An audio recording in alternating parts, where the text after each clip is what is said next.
গতকাল দৌলতদিয়া ফেরিঘাট এলাকায় বালডুবির ঘটনায় এখন পর্যন্ত 24 জনের মরদেহ উদ্ধার করা হয়েছে এবং এর মাঝে 22 জনের মরদেহ হস্তান্তর করা হয়েছে। যে 24 জন মারা গিয়েছে তার ভিতরে কিন্তু রাজবাড়ির একই পরিবারের 3 জন রয়েছে। আমরা এই মুহূর্তে রয়েছে রাজবাড়ির ভবানীপুর এলাকার লালমিয়া সড়ক এলাকাতে।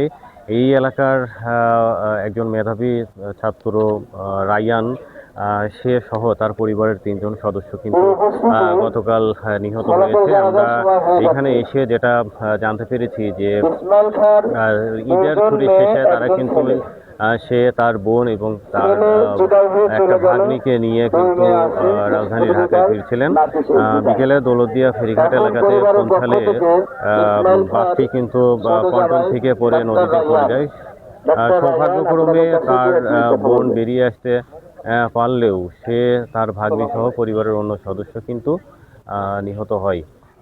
এবং আমরা দেখেছি যে এই ঘটনার পরপরই ফায়ার সার্ভিস, ডুবুরি দল সহ স্থানীয় প্রশাসন উদ্ধার তৎপরতা চালিয়েছে এবং সারা রাত ধরে মরদেহ গুলো উদ্ধারের তৎপরতা চালিয়েছে। এখন পর্যন্ত আমরা যতটুকু জানি যে দৌলতদিয়াতে যারা এখনো নিখোঁজ হয়েছে তাদের উদ্ধার তৎপরতা চালাচ্ছে ফায়ার সার্ভিসের ডুবুরি দল।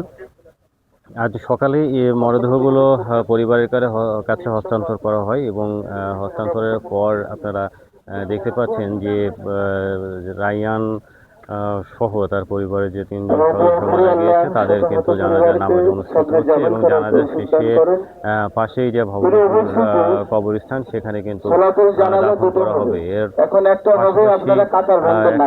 বিষয় জানিয়ে রাখি যে পুরা এলাকা কিন্তু শোকের মাতম সৃষ্টি হয়েছে, অর্থাৎ যারা নিহত হয়েছে নিহত সহপাঠীরা এসেছেন, বন্ধু বান্ধব এসেছেন।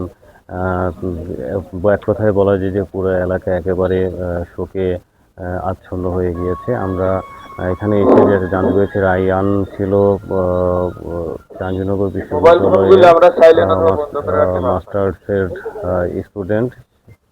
সে পাশাপাশি ডিবেটের সঙ্গেও জড়িত ছিল এবং বিভিন্ন সামাজিক সংগঠনের সাথেও জড়িত ছিল।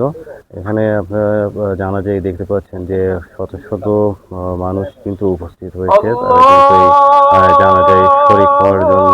সবকিছু মিলিয়ে বলা যায় যে আসলে পুরা রাজবাড়ী জেলা জুড়েই কিন্তু এই মুহূর্তে শোকের মাতম চলছে।